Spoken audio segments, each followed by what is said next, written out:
it for about 3 weeks, but it didn't make it. The little cat died. And so I was going with her in her tiny little Peugeot to a kitty cat funeral. And it was a rainy day that day, and some truck driver, I guess his foot slipped off the brake, stepped on the gas, and plowed right into the car. So for a couple of years, I haven't been able to walk, but I'm fine now. I can walk around. I've been walking now for a few months, and that's what prevented me from coming to the Acapulco uh, thing. I wasn't able to attend in Mexico. But hey, I'm great for Lithuania in case I can show my face up, and peeling potatoes is fine with me. I worked at my grandfather's nightclub and restaurant when I was 10 years old. I served beer at first, but then they came in and said a 10-year-old cannot serve beer to customers, so they shifted me over to the steak cook. Anyway, some of the other stories, I'll mention a couple of other things just so you can see what type of person I am, the things that I do, the things that I like to do. After the Marines, I joined the Marines after high school. After the Marines, I went on to school. Well, it was very hard to find any type of a job then, and they didn't have a lot of veteran employment type of programs.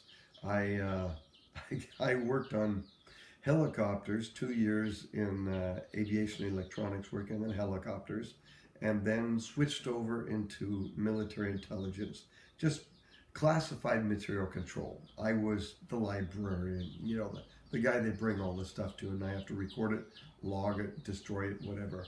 But after I got out, I couldn't find anything except to work cleaning toilets for a guy we called Cuban George. He was a Cuban refugee, and he started the janitorial service. So I worked for him for a while, and I thought, wow, I need to do something. And I still had no idea what to do. I went to school out in California. I didn't have very much money, and my father was paying for 3 of my sisters to go to college at the same time, and I wasn't about to burden him with my college expense. So I went out to California, where you could go to college cheap at the time, and I enrolled in a community college. There at the community college, after I had been there for a couple of years, I found an opportunity to come to Japan and work for the Japanese government. It was a new program called the JET program. They were taking 500 people over to Japan to work teaching English here. It was part of a trade deal that Reagan set up because of the trade imbalance between Japan and the United States at the time. The Japanese claimed they didn't buy things because they spoke no English. And so that was one of the trade-offs. We wouldn't give them a tariff if they would learn how to speak English by taking some of our young students or our young college graduates over there. But you had to have a 4-year college degree. I found the application, I filled out the information, and I wrote a paper that said, I expect to take these classes. I don't have it yet, but this is my in progress, and I sent it in.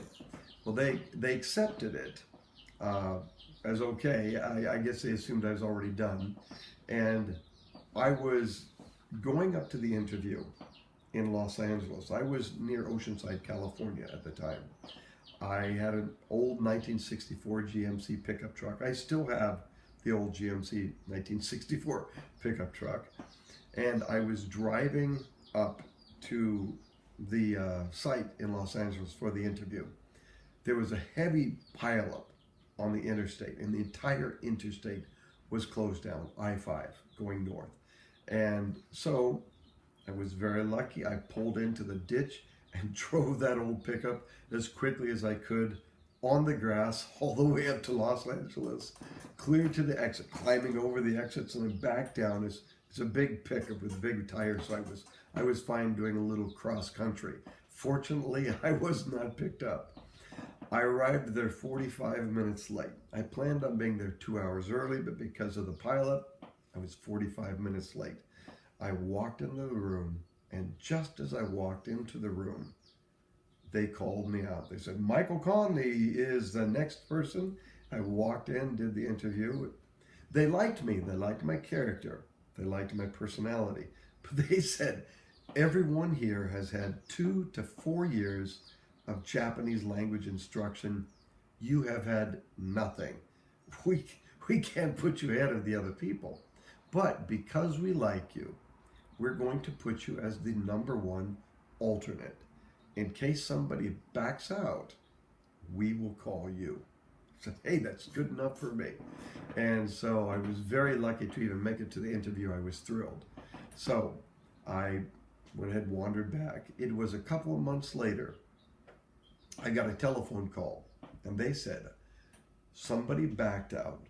Are you willing to go right away to Japan? I said, well, I'm an hour and a half from the airport.